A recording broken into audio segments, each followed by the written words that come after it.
Viral, momen pengemis pura-pura buta di Jalan Siliwangi, Bandung, Dinas Sosial turun tangan. Tengah beredar sebuah video yang memperlihatkan pengemis yang disebut berpura-pura buta di kawasan Jalan Siliwangi, Kota Bandung, Jawa Barat, viral di media sosial. Dalam video itu, seorang pengemis tampak sedang berjalan di trotoar dengan menjulurkan satu tangannya untuk meminta uang ke pengendara yang menunggu lampu hijau.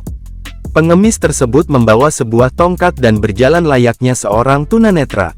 Akan tetapi, pengemis tersebut tampak berjalan secara normal ketika lampu lalu lintas sudah hijau.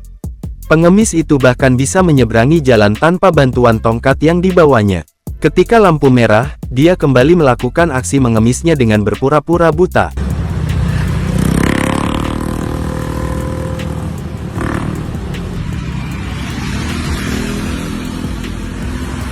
Melansir Kompas.com, Kabid Rehabilitas Sosial Dinsos Kota Bandung Irfan Alamsyah mengatakan, pihaknya telah menerima laporan adanya pengemis pura-pura buta itu.